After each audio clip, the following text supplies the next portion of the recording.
With Lex Cornia, there are two big games at home this week. The Casper teams come tra-la-lalling into town, Kelly Walsh and then Natrona. These are big games as you're looking for seeding. And what would you like to focus on, and what would you like to have your players thinking about as they head into this weekend? Well, after that Rock Springs game, obviously our defense took a step back. Thursday, I thought defensively looked really solid against Green River, forced them into things that they didn't want to do. But against Rock Springs, I don't know if the emotion of the game got us or what it was, but we weren't the same defensive team that we've been banking on us being. So we need to get back to that. That'll be a big focus for this week.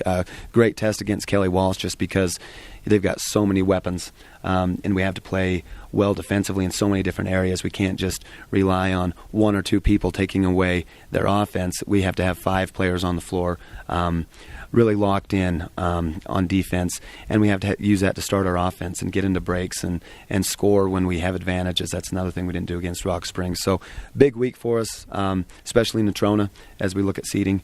But it's not bad to have a little check this time of year, get back to the things that make you who you are, and that's what these first practices will be about. I know Natrona is the second game, but you just brought them up. They had a guy that really went off for them last time, and it seems like throughout this conference season there's one guy that could go off for 30 or 40 points in a night. You were able to weather the storm as long as you were able to just close in on him, and he looked like he may have run out a little bit of energy towards the end as well. But when you look at that Natrona team, what is the focus for slowing them down? Well, obviously they begin with Harbaugh. I don't think you can completely focus on him because they do have other weapons, kids that can shoot the ball, kids that will crash.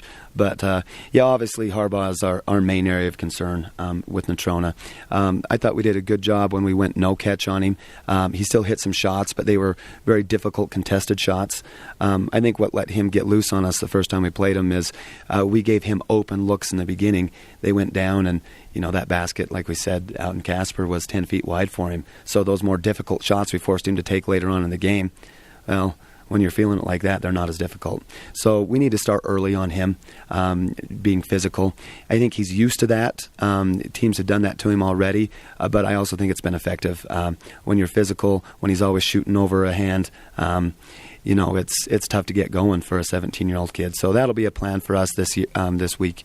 And, it's good practice for our next week against Jackson because, the Peterson kid also had a good game against us. So, and you look at the east side of the state, and they have volume scores as well. So dealing with a very good offensive player on the other side is something we need to get better at, we need to get used to, because I think it's going to be something we're dealing with for the rest of the year. Most recently it was a loss, so it's easy to forget than then just that Thursday before. You did get a win over Green River that was very important as far as staying pace with the conference and where you want to be to get into regionals, which will be in just 2 weeks from now. Is there a way to keep your players on track and say, hey, we didn't get that game against Rock Springs, the top team in the 4A West, but generally we're still on track for where we want to be headed? I think our kids are mentally strong enough to see that. Obviously, Rock Springs is a very emotional game. These kids have been playing Rock Springs since, 7th grade or earlier. And so it's definitely one that the kids, they don't treat it like another game. And I understand that. But I hope, and we talked after our game, that we need to move forward now. That, hey, it was February 11th, and our goals are in March.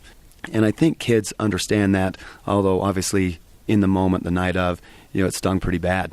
And kids were disappointed, so were we as a staff. But you have to have some perspective and move forward. We've played ourselves into a position where, we can make some noise. We can put ourselves in a spot to see some success here in March and to really be a scary team. Nobody's going to ask about February 11th in March. I think our kids are mentally strong enough to see that and to buy into that. Tonight's practice will tell us a lot, but seeing kids a little bit around town yesterday, I think they understand what their goals are, and it stings, but hey, you live, you learn, you move on, and you deal with it. So that's Coach Cornia. Thank you. Thank you.